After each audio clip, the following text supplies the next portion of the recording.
Animation s'il vous plaît. 2 minutes, on va prendre 2 minutes. Il y a une petite démonstration qui va se faire. Bonjour tout le monde. Vous ne me voyez pas, ne me cherchez pas. Alors au nom de toute l'équipe qui a accompagné le président Martin Fayoulou tout au long de sa campagne, nous avons une surprise pour lui. Et cette surprise, c'est notre DJ Lito qui... Donc,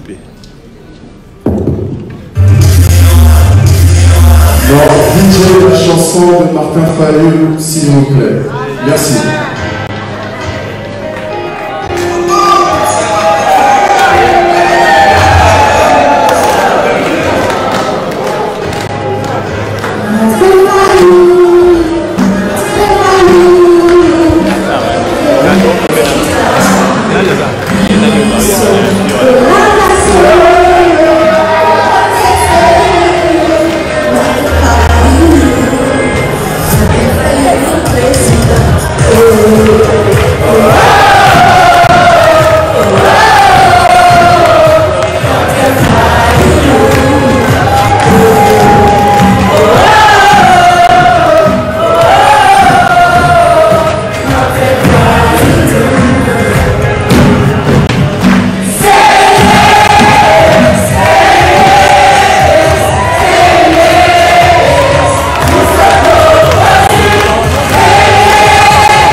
J'aimerais surtout avoir vos questions, vos commentaires, vos remarques. Comme ça, ce sera un dialogue. Ce n'est pas un monologue. Je ne suis pas venu ici pour vous apprendre quelque chose. J'étais témoin, c'est quelque chose, et je veux aujourd'hui qu'on partage. Mais, comme vient de le dire le docteur Moukani, j'aimerais d'abord féliciter toute la diaspora.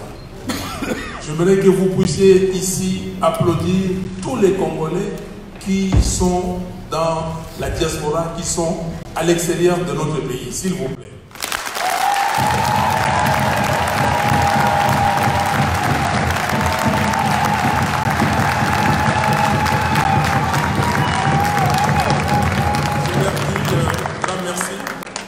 Grand merci parce que ce qui s'est fait au Congo, c'est aussi grâce à eux. Au Congo, l'État a démissionné, totalement démissionné. Et c'est les Congolais, surtout de la diaspora, qui prennent cette place-là. C'est vous qui envoyez des milliards de dollars au Congo chaque année. Votre contribution représente plus que le budget de l'État. Et ça, il faut vous remercier.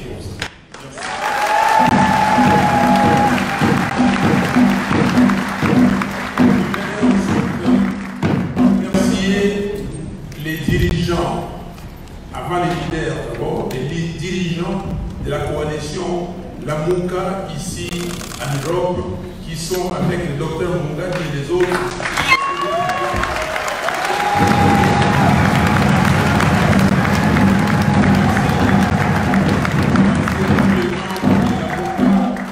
International.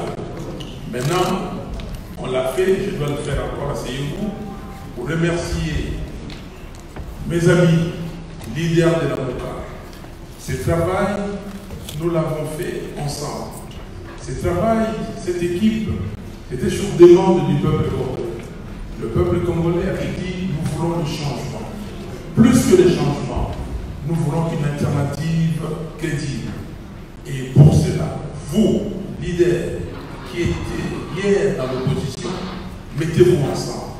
Donnez-nous un candidat commun. Et ça, nous avons fait, et à chaque fois que je dirai les noms de mes amis leaders de la Lamuka, je voudrais que vous applaudissiez. Nous l'avons fait avec Jean-Pierre Bemba Congo.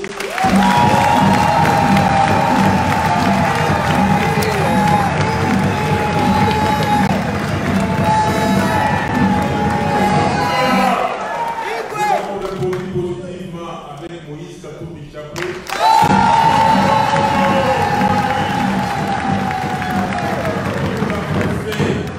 Avec l'ancien Premier ministre Adolphe Muzito. Nous l'avons fait avec le professeur Freddy Matumboulou. Nous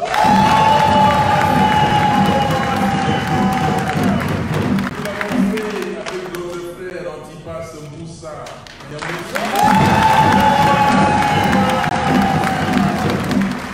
Notre frère le sénateur Abaya est venu nous rejoindre.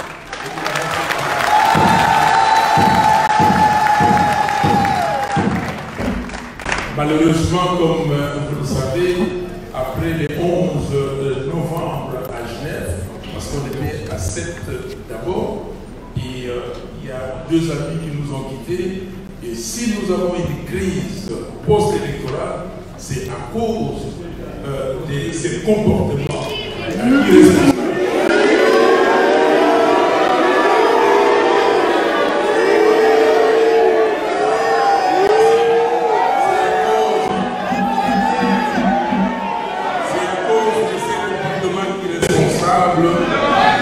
Que nous vivons cette situation et l'irresponsabilité continue. Je vais le démontrer, c'est que l'irresponsabilité continue dans les chefs de certains fils, surtout fils, pas souvent les filles. Certains fils du Congo, on continue à être irresponsables pour ne pas comprendre que le pays a besoin de nous, que nous devons avoir un sens d'abnégation pour que ce pays qui constitue, comme tout le monde le dit, un scandale géologique. Ce pays qui possède un nombre impressionnant de ressources naturelles, ce pays qui possède des ressources humaines, vous êtes là, mais ce pays est le dernier de la classe. C'est le pays le dernier du monde. Les Congolais ne vivent pas correctement.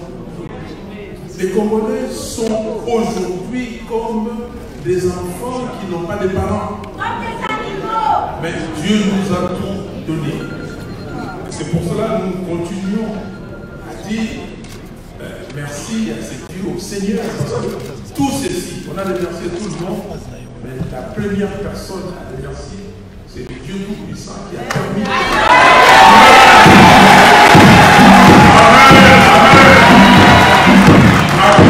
Après avoir dit tous ces remerciements, maintenant, les Congos, aujourd'hui, les Congos de nulle part. Les Congos aujourd'hui, l'avenir du Congo est hypothéqué. Totalement hypothéqué, je pèse. Nous devons, aujourd'hui, nous, Congolais, être responsables. Je parlais de l'irresponsabilité de certains compatriotes, mais nous devons mettre en avant notre responsabilité. Notre responsabilité dans ce qui se passe et dans ce qui doit se passer au Congo. Qu'est-ce qui s'est passé au Congo? Au Congo, nous avons décidé d'aller aux élections. Nous avons décidé, il est écrit dans notre constitution, dans son exposé des motifs, que depuis le 30 juin 1960, date d'accession du pays à l'indépendance, le pays connaît des crises récurrentes. Et ces crises sont dues au manque de légitimité des institutions et des dirigeants. Pas de légitimité. C'est pour cela que les filles et fils du pays ont décidé, les forces vives de la nation ont décidé d'aller à San City et de réfléchir, de dialoguer. Et ce dialogue a produit ce que vous connaissez sous le nom de l'accord global et inclusif. Et dans cet accord, il était dit ceci. Il fallait que les Congolais se dotent d'une constitution. Une constitution qui devrait donner au peuple congolais les voies et moyens pour se choisir ses dirigeants librement et démocratiquement. Voilà que nous avons eu la constitution qui a été adoptée et disons, par référendum en décembre 2005 et en 2006, le 18 février, cette constitution a été promulguée. Nous avons eu les élections de 2006. Vous savez tous, à l'élection présidentielle, Jean-Pierre Bemba Congo a gagné. Mais on a proclamé M. Kabila. Tout le monde entier, tout le monde a dit, voilà, laissez. Ce n'est qu'un processus et la démocratie, ce n'est pas un processus instantané. Il faut aller pas à pas. Déjà, ce que vous avez fait, c'est bien, mais continuons.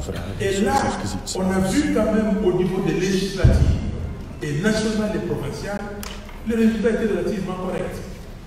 Mais la présidentielle, Bemba a gagné, on a proclamé. Bemba s'est fait le devoir de dire, voilà, je vais attendre, je vais laisser et j'accepte. Il y avait beaucoup de pression. Malgré que le peuple congolais a dit non, et en responsable, il a dit oui, j'accepte. Et moi, personnellement, j'ai appelé M. Kabila président en ce moment-là parce que le challenger avait accepté. Vous avez vu ce qui est arrivé à Bemba, au lieu de les laisser tranquilles et continuer son action politique et aider à la démocratisation du pays, il est allé en prison pendant 10 ans à la vie. 10 ans. Dans la vie de l'État. Pour rien, madame. Parce qu'il s'est avéré que c'était pour rien. 2011. Le président Etienne Tshisekedi vient. Quand il vient, Kabila et son équipe considèrent que c'est un grand danger. Il fallait changer l'article 71 de la Constitution. L'article 71 de la Constitution qui instituait donc 2 tours pour la présidentielle. Premier tour, tout le monde se présente. Au deuxième tour, les 2 candidats arrivés en ordre utile s'affrontent. Et il a évité de tout sauf Kabila. Et d'une façon arrachée, d'une manière truquée, le Sénat du Congo a changé cet article 71. Cette question qui n'était pas, reprise dans la convocation de la session extraordinaire du Sénat, et le Sénat a abordé la question en violant son règlement intérieur. On a institué, et le 11 janvier 2011, on a adopté, on a changé cet article pour dire que l'élection présidentielle s'est faite en un tour, et le 20, on a promulgué la loi. Malgré cela, le président Tshisekedi a gagné cette élection. Mais on a proclamé Kabila. Et le président Tshisekedi n'a jamais reconnu Kabila comme président. Il n'a jamais reconnu ses résultats. Et j'étais député. Et tout au long de cette mandature, je n'ai jamais considéré M. Kabila comme président de la République. Je l'ai jamais fait.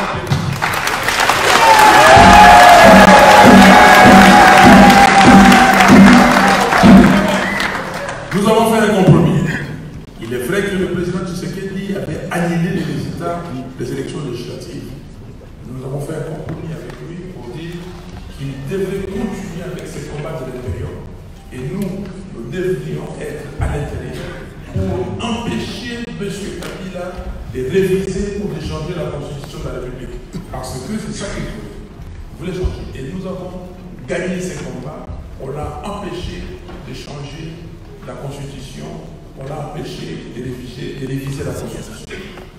Voilà, après cette fraude de 2011, M. Kabila a compris qu'il fallait quand même discuter et avoir un dialogue. Et nous avons dit, pas de dialogue selon M. Kabila, oui, avec le dialogue selon la résolution 2277 du Conseil de sécurité des Nations Unies. Il a fait des tentatives, il n'a pas réussi. Je vous passe les épisodes que vous connaissez. Et nous sommes arrivés au dialogue de la CENCO. Ce dialogue qui a été convoqué selon la résolution 2277 du Conseil de sécurité des Nations Unies. Le dialogue a pris des décisions. Et ce dialogue a pris des recommandations que nous devons tous appliquer. M. Kabila, profitant de la mort du président Tshisekedi, il est passé outre ces recommandations et il a fait autre chose.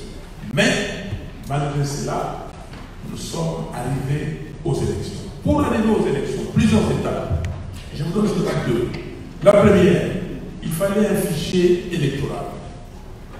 Il a demandé à M. Nanga, qu'il a mis là-bas, il a placé M. Nanga parce qu'il savait que ce monsieur allait travailler pour lui. Nanga a confectionné un fichier électoral de 46 millions d'électeurs.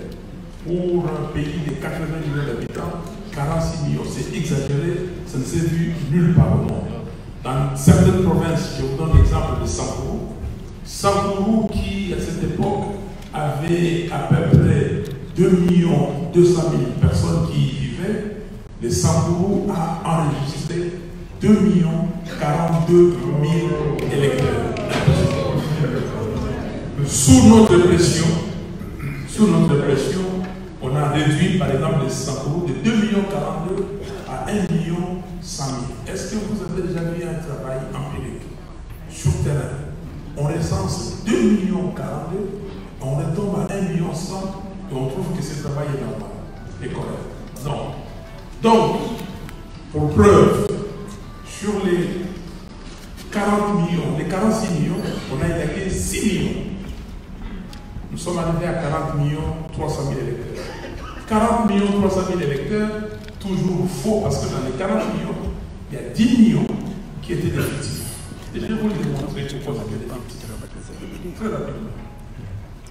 40 millions d'effectifs. Vous allez dans une élection où tout le monde dit qu'il y a un mouvement de la population.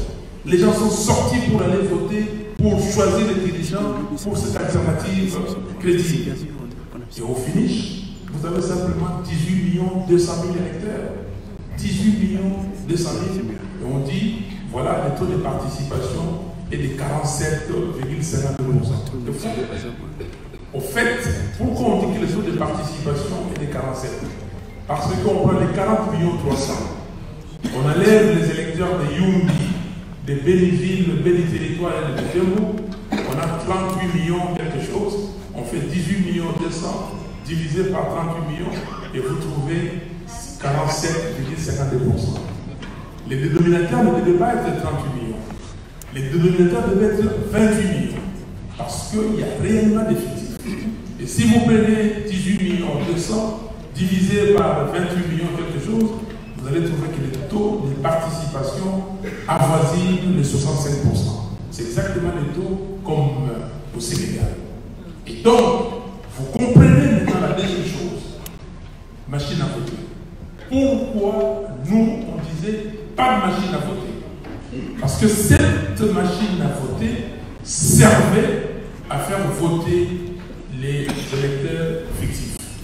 Je vais terminer par là pour que vous posiez des questions. C'est cette démonstration que je viens vous faire ici. Qu'est-ce qui s'est passé ces jours-là? Parce que, rappelez-vous, M. Nanga avait dit que les élections auront lieu le 23 décembre et que les Congolais fêteront Noël en ayant le nom de leur président de la République. Parce qu'il prévoyait que les résultats seraient transmis électroniquement. Et nous lui avons opposé l'article 237 terre de la loi électorale qui disait qu'il n'est pas question des vote électronique. Mais il s'est entêté. Donc, ce qui s'est passé, c'est qu'on a donné des machines à certains individus. Il y avait des bureaux fictifs, des bureaux qui n'étaient pas connus du public. Et les gens devaient voter les candidats du FCC. Quand les résultats sont arrivés, c'est seulement les résultats des bureaux connus, préconnus, qui sont arrivés. Et quand ces résultats sont arrivés, ils ont constaté que nous étions en tête, de loin en tête. Ils ont commencé à se poser des questions. Que faut-il faire? Ils ont appelé des experts en ce moment. Ils ont appelé les experts ont dit que c'est impossible, on ne peut rien faire. Et c'est en ce moment qu'ils ont commencé à trouver des solutions de l'échange. Les résultats des bureaux non sont arrivés. Les résultats des bureaux fictifs ne sont pas arrivés. Donc les 10 millions, faites l'exercice avec moi. À ce moment-là, ils avaient à peu près failli nous, quand nous étions au courant de l'affaire, quand on nous a mis au courant de l'affaire, 9 900 à peu près. Monsieur Félix Tshisekedi, 2 700 quelques millions. Monsieur Ramazani, 2 650 quelque chose. Et donc, ils attendaient sur les 10 millions. Sur les 10 millions, ils attendaient d'injecter ne fût-ce que 8 millions. S'ils injectaient les 8 millions, Ramazani passait avec 10 650 et il était proclamé vainqueur sans problème.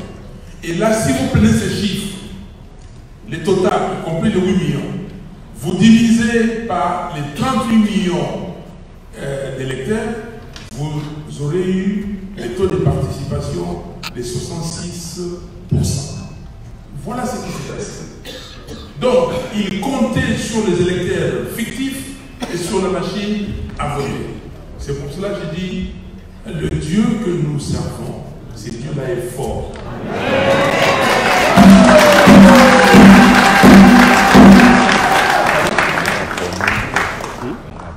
Ce Dieu-là est fort et ce Dieu-là a empêché que les 10 millions soient transférés.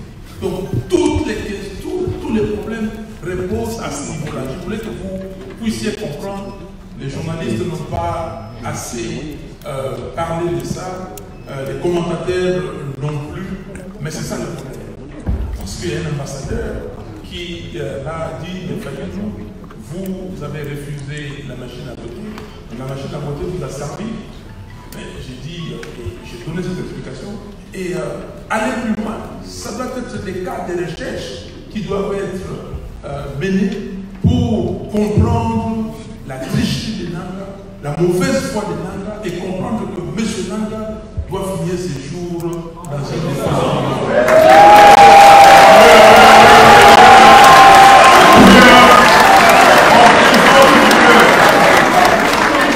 Voilà, chers frères et sœurs, chers amis, la situation, voilà ce qui s'est passé au Congo pour que M. Nanga puisse fabriquer les résultats.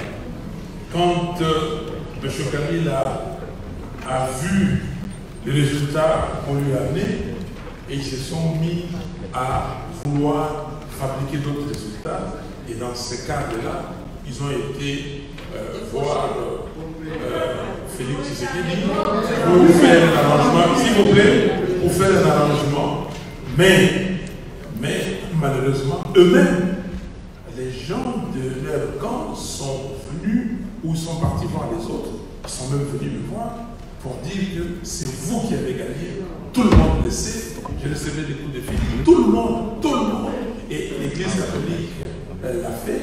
Les ambassadeurs, aucun ambassadeur qui est au Congo qui n'était pas au courant des résultats, parce que heureusement, la conférence épiscopale nationale du Congo avait observé les élections et avait donné des chiffres. Je m'arrête là. Je vous ai donné la situation. Vous connaissez la suite. La suite, M. Kabila et M. Tshisekedi ont signé un accord secret sous seing privé pour que M. Kabila continue à diriger ces pays sous les masques Tshisekedi. Et est-ce que les Congolais doivent accepter cette situation?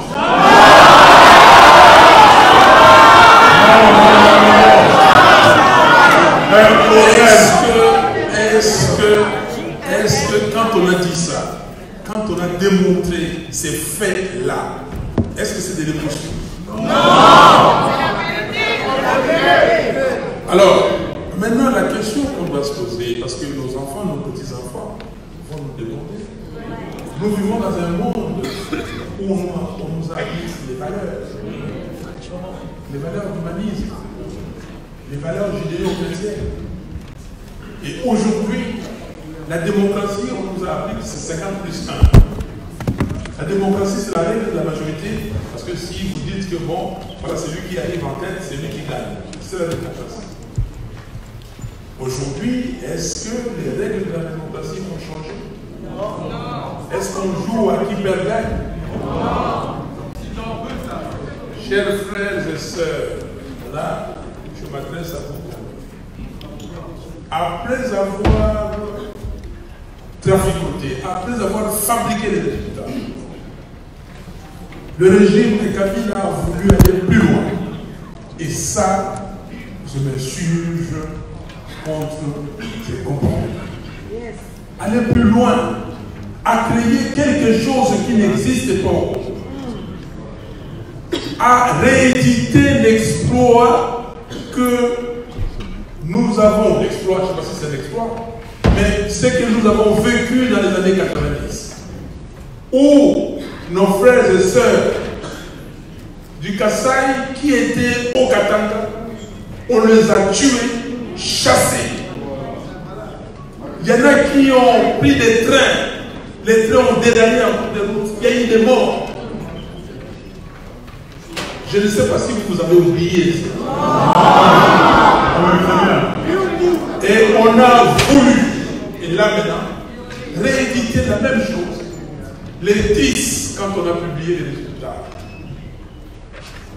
les habitants de Kikwit sont sortis. Parce que la communauté internationale, j'ai entendu des gens dire, voilà pourquoi les gens ne sont pas partis les revendiquer, les gens ne sont pas sortis, donc ils étaient contents.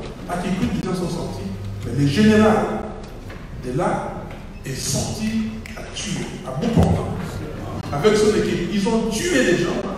Et pour masquer cela, ils ont dit non, non, non, c'est un problème entre communautés. C'est un problème entre tribus. Nous avons eu des gens à Kikwit, nous avons même eu des gens à Kinshasa, y compris la police.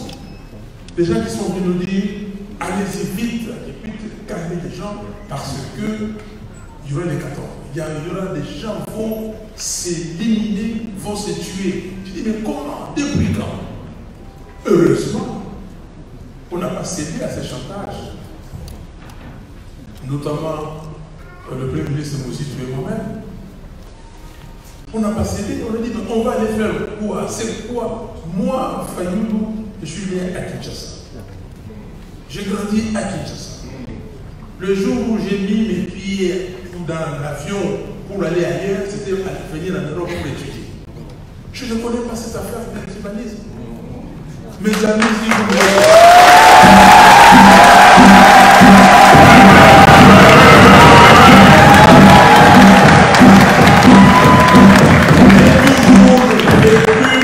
avec des Congolais.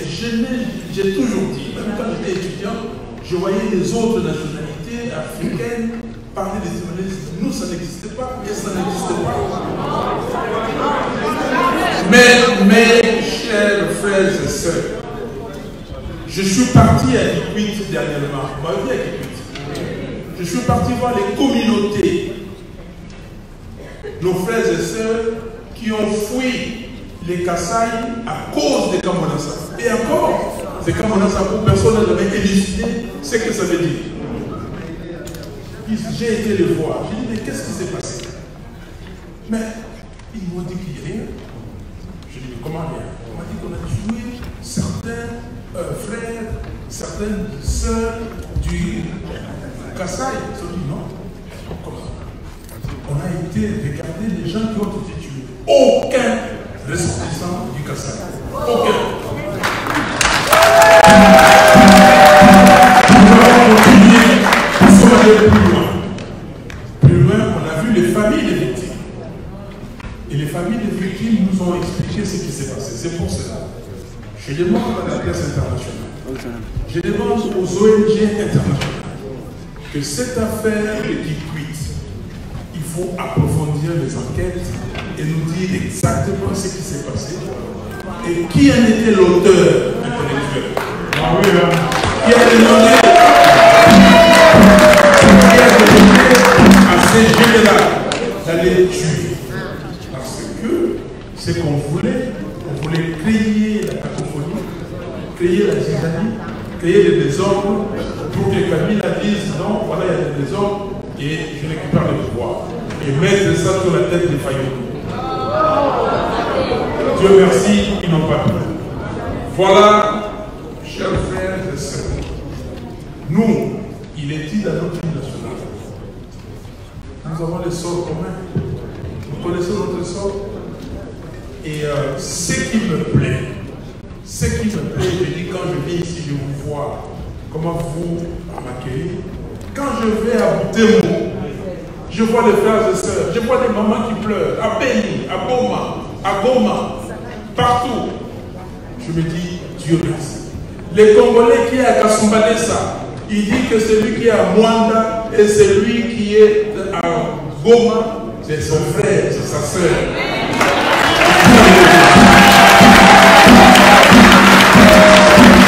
S'il vous plaît, mes frères et sœurs, ne cédez pas. Ne cédez pas à cette provocation, à ces pièges de soi-disant tribalistes. Ne cédez pas, parce que nous ne sommes pas comme ça. Je crois que nous sommes d'accord. Oui. Alors, ça c'était la première partie de mon exposé. La deuxième, je vais répondre à vos questions. Ce que je n'ai pas dit, vous le savez, j'ai répond à vos questions. Merci beaucoup.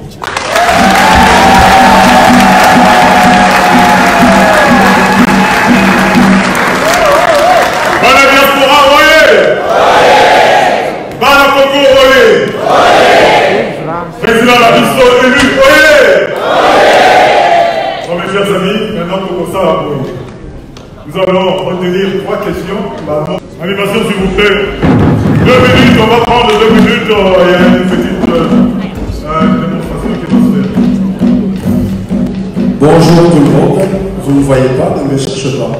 Alors, au nom de toute l'équipe qui a accompagné le président Martin Fayulu tout au long de sa campagne, nous avons une surprise pour lui.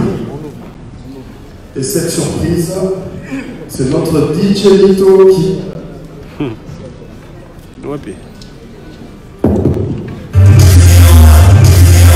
Alors, DJ, la chanson de Martin Fayulu, s'il vous plaît. Merci.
ne nous dites pas, on nous a donné. Que comptez-vous faire maintenant?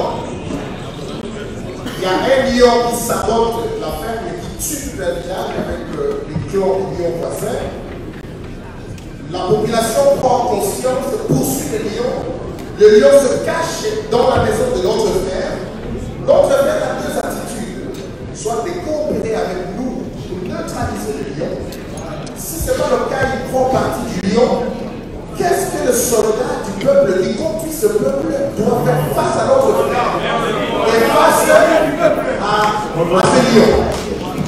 Un conseil que je vous donne, c'est que si l'ambivalence était une religion, les dirigeants de la communauté internationale en seraient les papes. Parce que leur attitude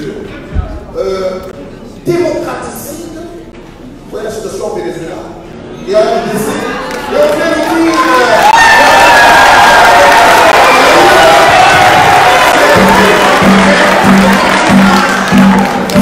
ce sont des gens qui ont fait tourner Tshisekedi, ils ont fait tourner Bemba, ils ont fait tourner Tshisekedi, soldats du peuple, mettez-vous en rang avec toute cette armée pour que nous puissions reconquérir notre pays et chasser l'occupation.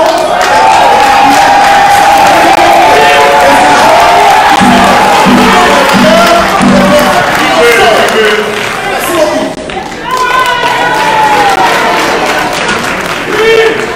De la réaction de la communauté internationale assez rapide, de la reconnaissance assez rapide de M. Tshisekedi, est-ce que pour vous, c'est de la réelle politique ou est-ce que c'est une façon peut-être d'éviter un bain de sang?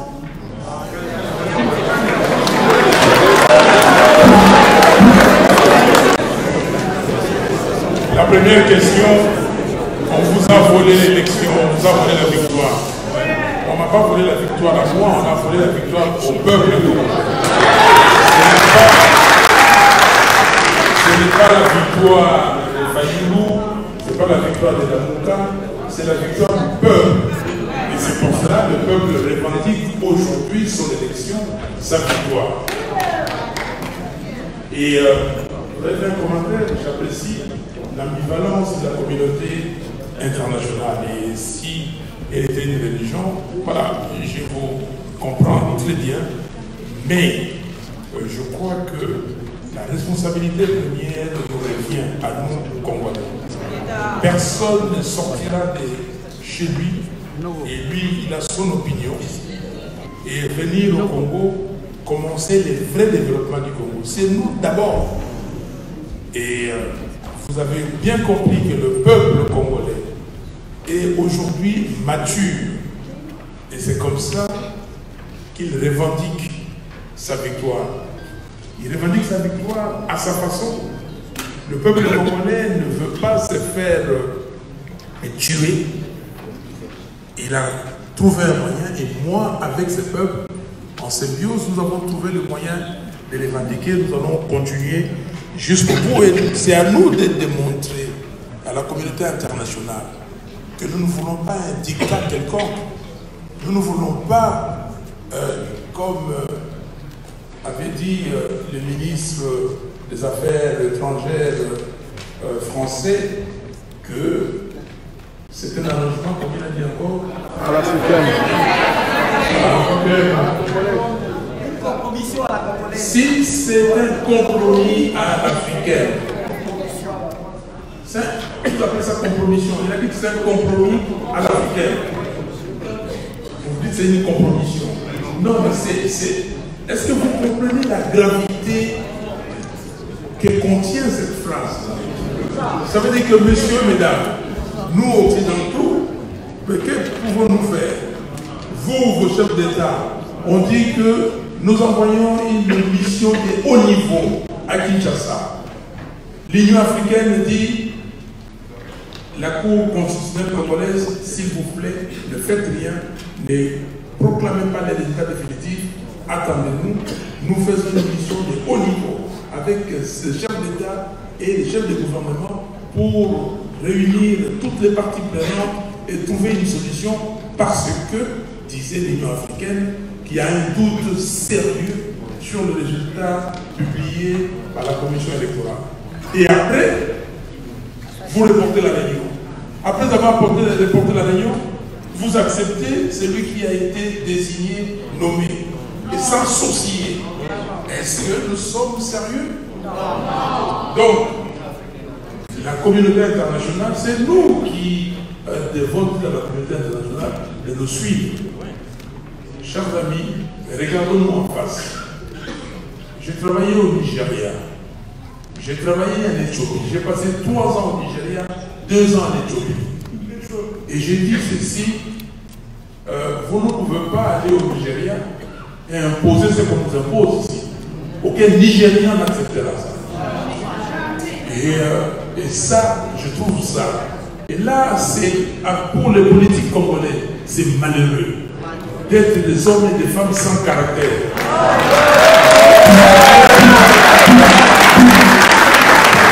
Une telle légèreté dans le comportement, de dire oui à tout moment, de ne pas avoir une position fixe. Mais je me demande comment les pères de famille, regardent leurs enfants, parce que ces enfants vont à l'école. Ils savent que papa, hier, a tenu une position et aujourd'hui change de position. J'ai demandé, j'ai posé la question.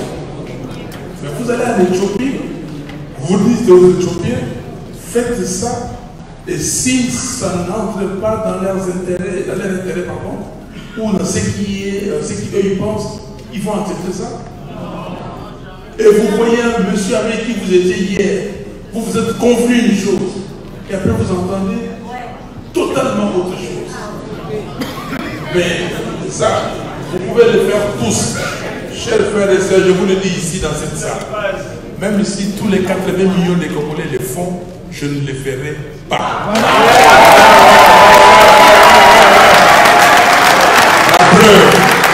La preuve au rassemblement, je le répète, nous nous sommes convenus que si au 1er janvier 2017, si avant ça, il n'y a pas élection, nous demandons le départ de M. Kabila et nous exigeons la transition sans Kabila. Et pour ce faire, nous sortons de toutes les institutions de la République. Et le 1er janvier, moi je suis parti, le 31 décembre 2017, il n'y a pas eu d'élection. Le 1er janvier 2018, j'ai quitté l'Assemblée nationale. J'étais seul.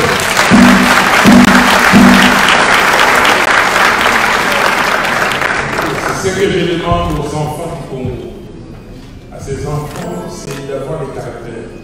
À ces enfants, de savoir distinguer le bien et le mal.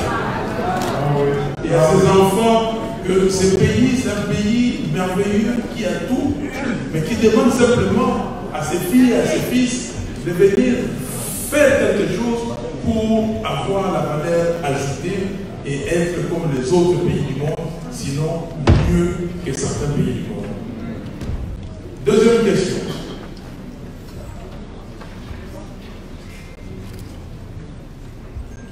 Oui, vous avez gagné, le peuple a gagné. J'aime pas, il ne faut pas ramener ça à un individu. Je ne fais pas les combats des individus. Je ne fais pas les combats personnels. Je n'ai jamais été, moi, écoutez, avoir le protocole, avoir ceci, ce n'est pas mon affaire. Les combats que je mène, c'est des combats d'un citoyen normal, d'un citoyen conscient de ses responsabilités, d'un citoyen qui se dit qu'il a une mission, comme les autres, mais qu'il doit à tout prix remplir cette mission. Merci beaucoup.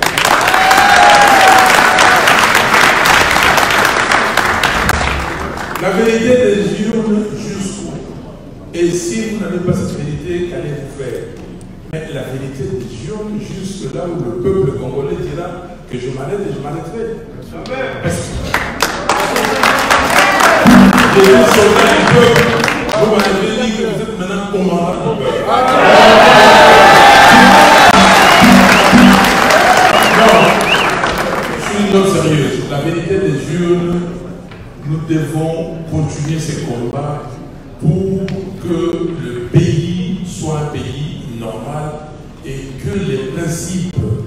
les valeurs soient respectées. Si nous baissons les bras, ça veut dire que rien ne se fera plus normalement dans ces pays. Donc, je vais continuer ce combat et je suis sûr que nous allons le gagner.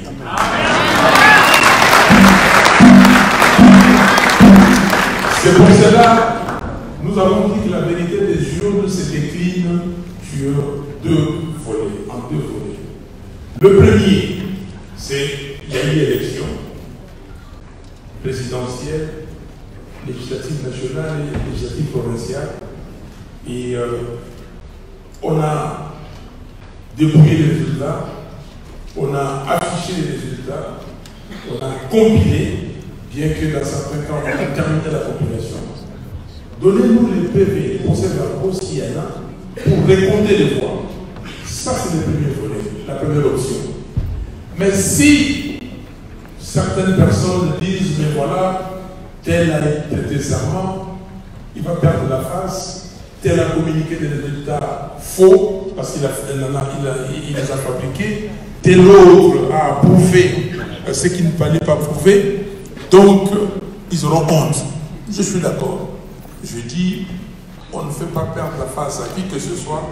Alors, dans ces cas, deuxième option, faisons comme au Venezuela. Refaisons les élections. Si vous n'avez pas peur, refaisons les élections. C'est ça l'option que nous avançons. Nous disons, dans 6 mois, on peut faire les élections. On peut faire les élections. Nous avons ce fichier, je vous ai décrit ce fichier de 40 300.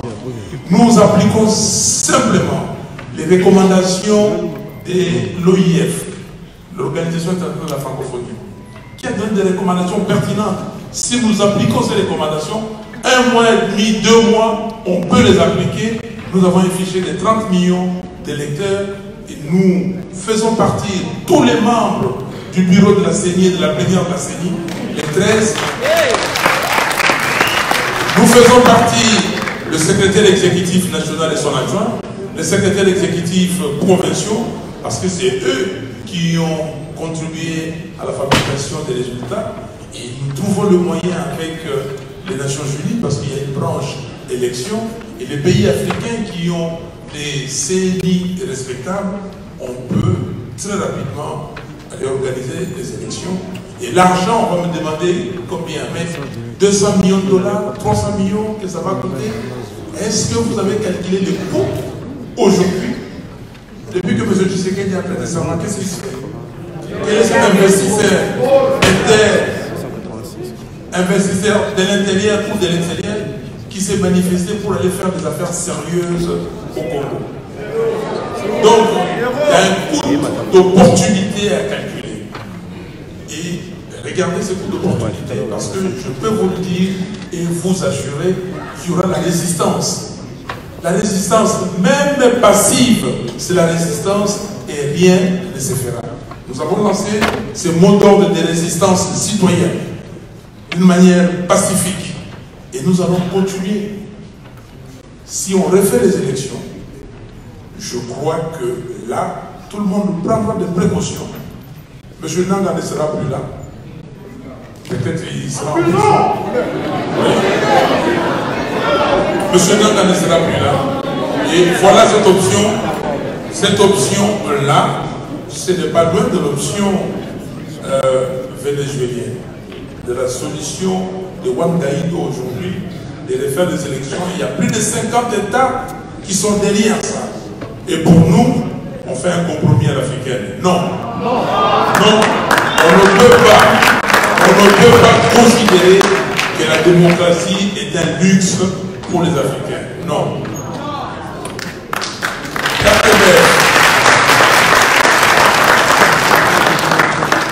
Madame de la RTBF, que pensez-vous de la réaction de la communauté internationale? Oui, la communauté internationale ne peut pas considérer que la démocratie est un luxe pour les Congos, que pour les Congos, on peut juste un minimum, on peut jouer à qui perd gagne. Non, parce que, dit-on, ou ils disent, ou elle dit, la communauté internationale, qu'on privilégie la paix. et la sécurité à la vérité. Non. Nelson Mandela nous a démontré qu'avant la réconciliation, il faut qu'il y ait la vérité et la justice. C'est comme ça qu'en Afrique du Sud,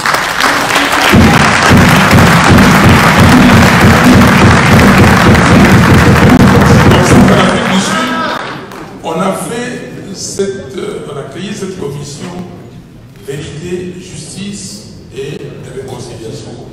Donc aujourd'hui, vous allez partout. Partout on vous parle de ça. Je reçois des coups de fil tous les jours qui viennent de partout. Fayoulou, nous devons à tout prix savoir la vérité. La vérité des jeunes. La vérité des jeunes. Tout le monde, à tout bout de champ. Des associations qui se créent partout pour la vérité des jeunes. Donc, nous disons à la communauté internationale, et je répète, je le répéterai plusieurs fois, je suis aussi le produit de cette communauté internationale. Je considère que le monde, c'est un monde transnational.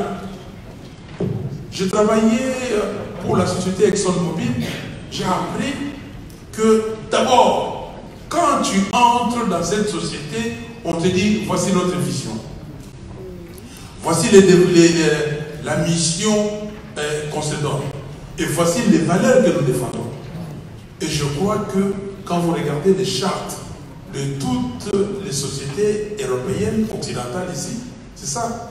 Vision, mission, values. Vision, mission et les valeurs. Qu'est-ce qu'on met dans les valeurs? Moi, chez moi, la valeur intégrité était une des valeurs importantes. Intégrité. Pourquoi il y a la justice? Pourquoi les gens sont dans les tribunaux? Pourquoi la justice est la règle? Les Américains ne peuvent pas croire, ou ne doivent pas croire, que la Cour suprême de justice des États-Unis, c'est la même Cour où chez nous la Cour constitutionnelle au Congo, que la Cour constitutionnelle au Congo égale la Cour suprême des États-Unis. Là-bas, quand la Cour tranche selon les procédures édictées, mais nous avons des procédures. La Cour va là-bas, la Cour fait totalement autre chose. On demande à la Cour de sortir des PV. Elle n'a jamais reçu les PV. Nous amenons des PV. On confronte. La Cour n'avait qu'à sortir les PV qui lui ont été transmis par la CENI, récolter des fois, constituer des équipes, récolter des fois. Et c'est une pratique connue.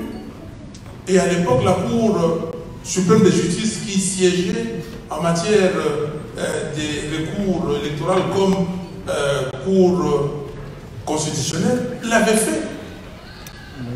Pourquoi cette Cour ne veut pas? Et un juge de la Cour, honneur à lui, le juge Corneille Wassena, il dit à ses pairs que tout le moyen donné par les avocats de la Mouka sont fondés, sont acceptables et même fondés, et conseille à ses amis de surseoir à la décision de proclamation de résultats définitifs et de demander à la CENI de compiler les résultats, de terminer la compilation et de publier les résultats bureau par bureau selon les procès-verbaux des centres de compilation des résultats. Et les autres ne suivent pas. Alors maintenant, vous nous demandez à nous de suivre. Parce que quand les prémices sont fausses, la conclusion est comment? Et vous le savez. Et vous, on vous dit, c'est la communauté internationale qui a financé l'Église catholique, qui a financé la CENCO. C'est la communauté internationale qui a financé la CENCO pour avoir des observateurs de qualité capables de surveiller ou d'observer les élections. Et ce travail-là a produit. C'est la communauté internationale, notamment l'Union européenne, qui a financé la CIMOCEN, qui a observé les élections. Et nous, la Mouka, nous avons envoyé 220 000 témoins. On vous dit qu'on n'avait pas de PV. Nous avons amené des copies de PV à la cour. Et nous avons remis à la cour. Regardez les images. Il y a des cartons qui viennent. Nous avons remis à la cour.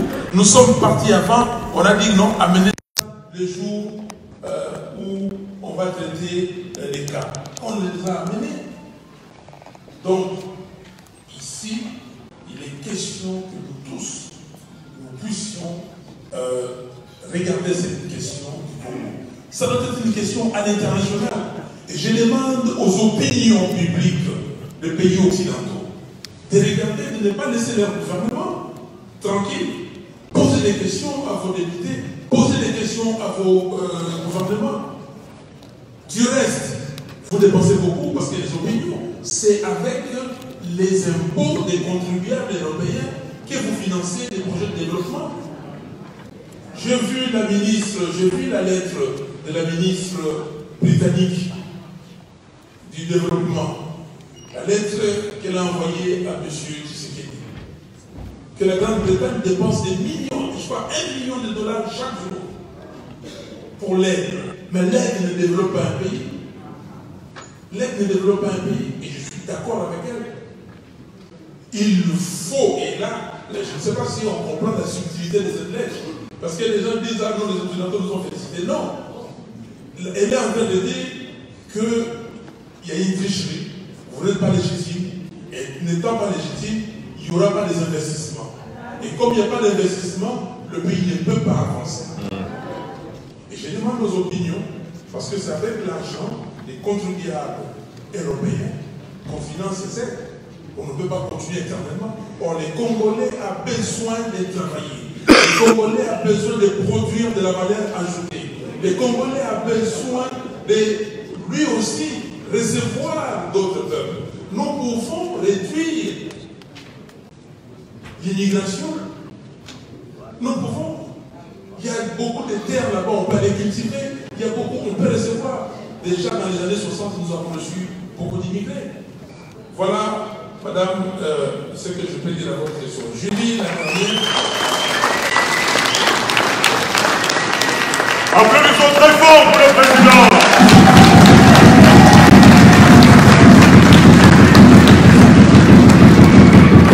Nous allons continuer les questions-réponses.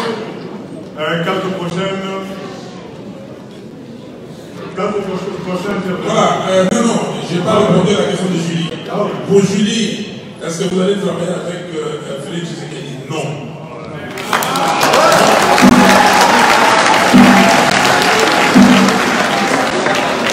Non, on ne peut pas cautionner la fraude. À mon niveau, vous pouvez dire tout ce que vous pouvez dire. Je ne peux pas. Félix Tshisekedi, c'est mon frère. Je vous le dis, c'est mon frère, je n'ai rien à voir. Et j'ai toujours dit aux gens, et là c'est le cas, si vous êtes mon frère, ma soeur, même mère, même père, ok, si je vous vois voler, je vais vous dire arrêtez. Et si vous n'arrêtez pas, je vais vous dénoncer.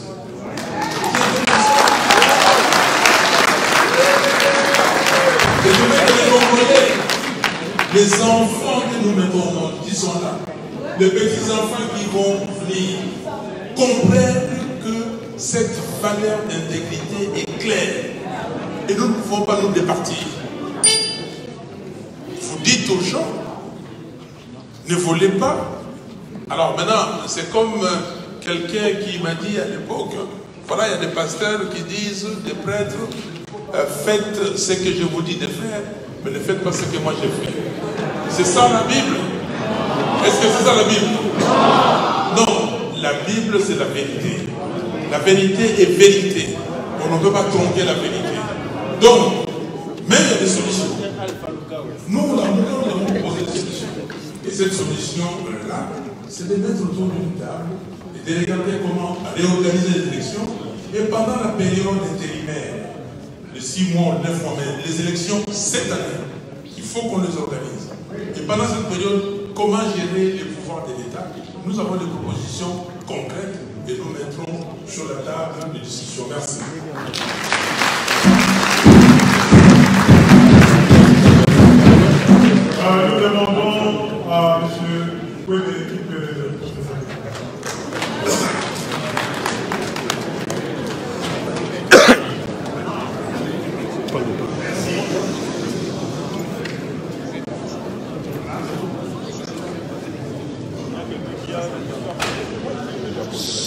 Trop de mouvements.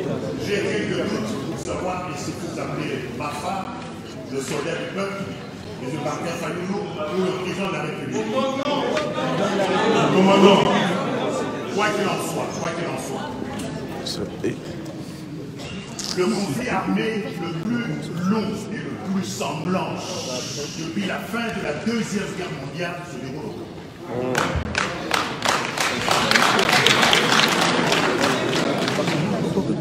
Le conflit armé le plus long qui a commencé en septembre 1987 et qui se termine jusqu'aujourd'hui, ça fait 23 ans.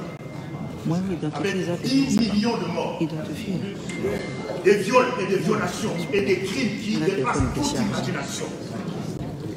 Dans le territoire de Massissi, des jeunes gens ont été ligotés pieds et poings et on les a jetés vivants dans les toilettes, dans les fosses septiques.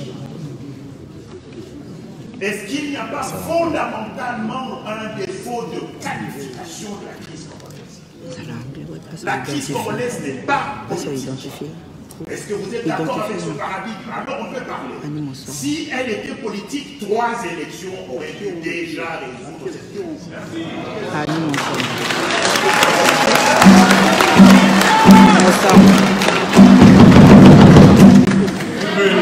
Sango.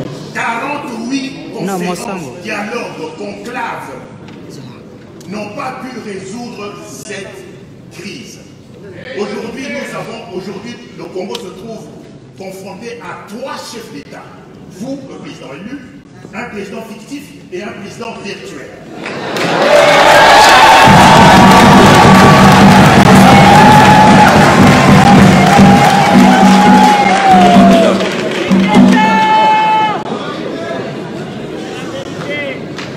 La tragédie congolaise, pour moi, notre pays est occupé militairement. Dans les FARDC, il y a plus d'1 millier d'officiers Tutsis rwandais.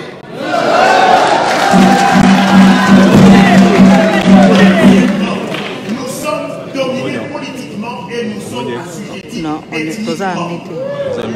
Ces 3 paramètres qualifient la crise congolaise. Donc, Monsieur le Président de la République, la solution à la crise congolaise ne coûte pas plus de 500 000 $. Vous identifiez tous les officiers, vous leur remettez un billet d'avion à dessein.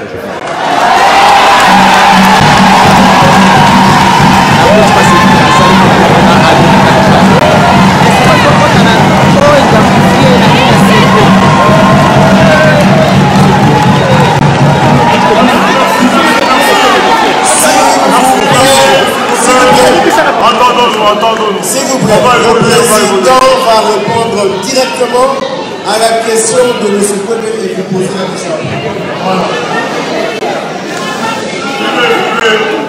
Monsieur Kwebe, quel plaisir de réentendre cette voix.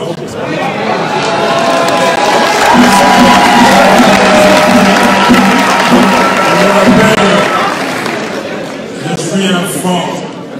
J'aime bien la presse, j'aime bien les hommes et les femmes de radio et de télévision. Je les connais, même si en Belgique, ici, je peux commencer à citer vos animateurs, vos journalistes, vous serez étonnés. En France, je me rappelle encore l'époque où j'étais ici, Pékin, Kassongonga, Kalakafon. Je me rappelle quand il y avait une boîte postale de 44. Luc Michel et Georges Gaillet.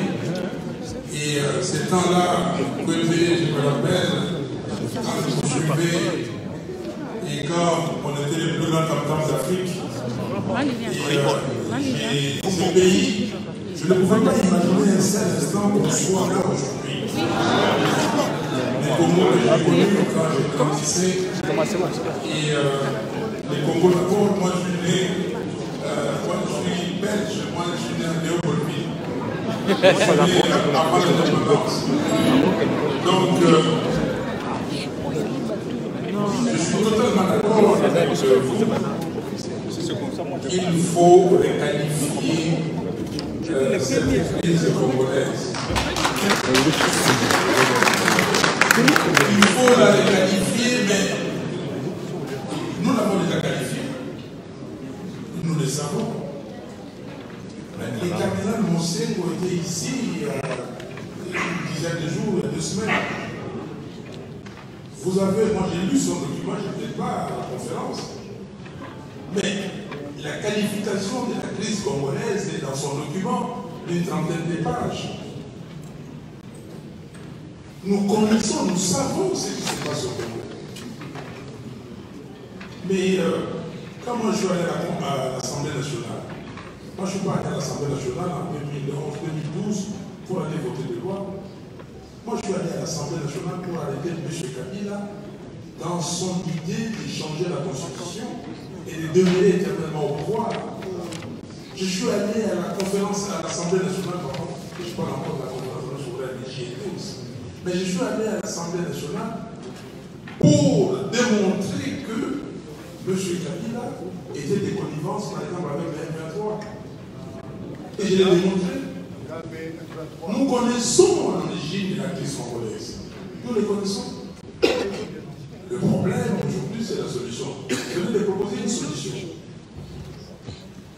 Nous avons pensé que petit à petit, les Congolais prenant conscience, les Congolais étant nombreux à comprendre que Kabila, c'était quelqu'un qui avait une mission très dangereuse, de détruire les Congos.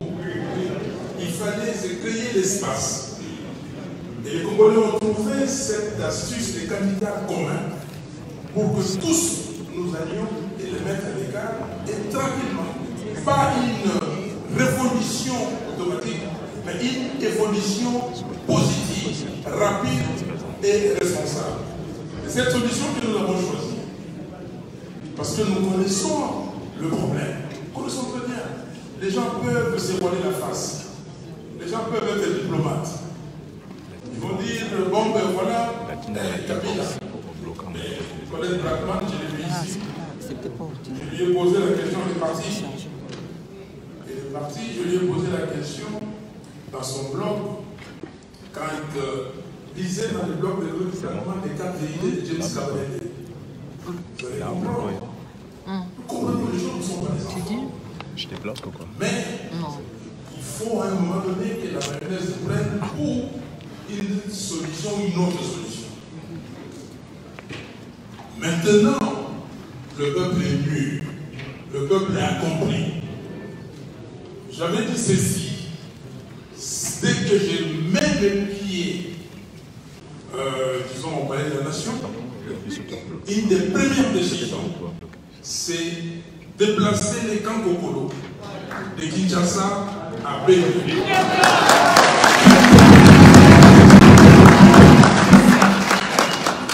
Simplement parce que le problème, c'est ça le problème congolais. Le problème congolais, c'est qu'il y a certains pays qui pensent qu'ils doivent prendre une portion des terres de notre pays. Parce que certains pays pensent qu'ils doivent prendre les richesses de notre pays. Allez à Walikane. Walikane, c'est une nation, un territoire, un pays, il y a tout. Mais aujourd'hui, il n'y a pas de route. Le 2 tiers de la population a quitté. Et aujourd'hui, allez à Rougeau, allez dans cette contrée. On déplace, on chasse les autochtones pour venir remplacer d'autres personnes. Donc, nous connaissons le problème, mon cher frère, nous connaissons le problème. Et vous l'avez dit, mais les officiers, Tutsi, parlons-en, parce qu'il n'y a pas de langue de vous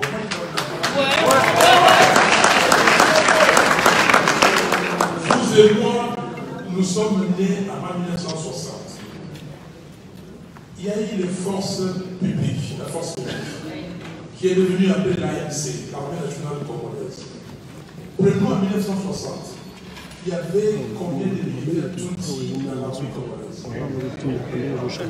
Zéro. Et comment aujourd'hui on peut avoir une tribu qui domine l'armée? Kabila lui-même, il est qui?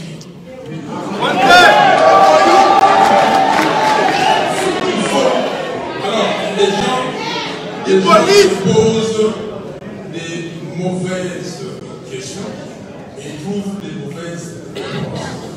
La question est très simple. C'est pas grave, yo filmé caca.